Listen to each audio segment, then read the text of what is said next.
Hi, everyone. My name is Joe Martinez. I'm a structural design engineer, and I'm here to talk to you about how dams are built. But first, a little bit about me. I went to college at the University of Illinois. I have a degree in civil engineering. Civil engineers design things like roads, bridges, dams, all sorts of different structures and infrastructure. Uh, and I work at Boeing as a wing structures design engineer, and I've done so for the last 6 years. You're thinking bridges and roads and all that. That isn't necessarily airplanes, but uh, much like we make sure that bridges don't collapse when cars drive over them or when people are inside of skyscrapers. We want to make sure that an airplane is structurally safe to fly. So I design the wing and I make sure that the wing doesn't fall off the side of the airplane while you're flying. So that's what I do as my job. And I'm also Jasmine Steele. Now, the question was, how are dams built? I think the big question that Jasmine was asking about was how do you build it when there's a lot of water there in the way? You can't just put a dam right in the middle of a river and call it good. And that's right. You actually have to move the water out of the area. So that's the first step when you're going to go create a dam. And that's done through the creation of diversion tunnels. So first, they're actually going to dig through nearby, and they're going to make some tunnels to make sure that the river flows through these tunnels instead of through the area that they're going to be constructing. These tunnels are called diversion tunnels, and nowadays most of them are created with drilling machines. But when you do hit hard rock, you do need to use explosives. So they're just going to blow a hole right through the side of the mountain there when they need to.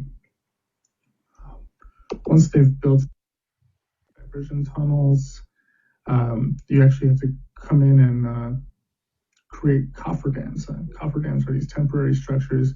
You can see these piles of steel. They drive them deep into the ground, make sure that it's nice and tight there to make sure that the water doesn't come through. And they'll do this primarily on the upstream side, so the water will be flowing this way, right? And so that means that they won't get water when they're constructing. But they might also have to do this on the downstream side, just to make sure that on the other side of it stays dry as well. Now, a fun fact about cofferdams is that these are used anywhere that you have to make construction in water. So in bridges, they'll make a big hole. They'll put these cofferdams in place first. They'll pump water out of the area, and that's how it stays dry when they put in the big pieces of the bridge to help support it if you were to make a bridge there. So it's the same technique that you use anytime you're building near water or inside water, that you need to create a cofferdam there to prevent water from being in the area. And here's a picture of the Hoover Dam from up top. You can see that they had to build 4 tunnels before they got to it. So they made these 4 50-foot diversion tunnels, so that's 50 feet wide. And then they had these 2 cofferdams, one right here and one down here, so that they could come in and build this big structure.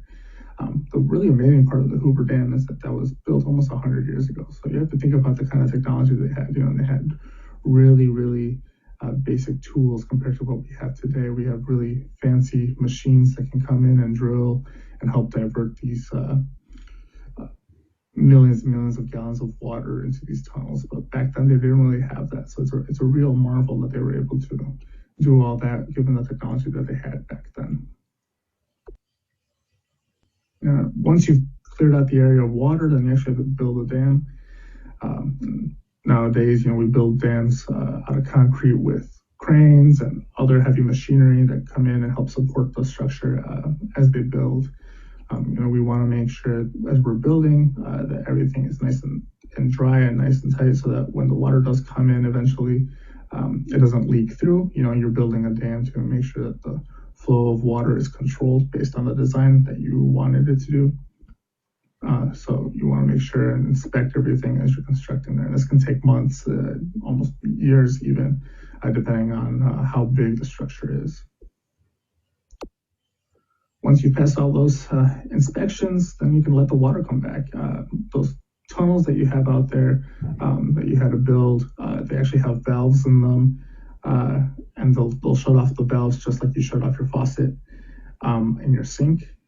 And then that makes sure that the water comes back in, and then the dam will work as expected. You'll be able to control the flow of water to your desired needs, so that you can save some for irrigation or whatever it is that you need it for.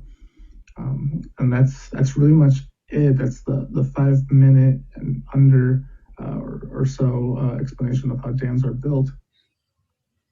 If you have any more questions, feel free to email me. I'm here to answer any cool science or engineering related questions. There's my email address. I hope that you learned something today.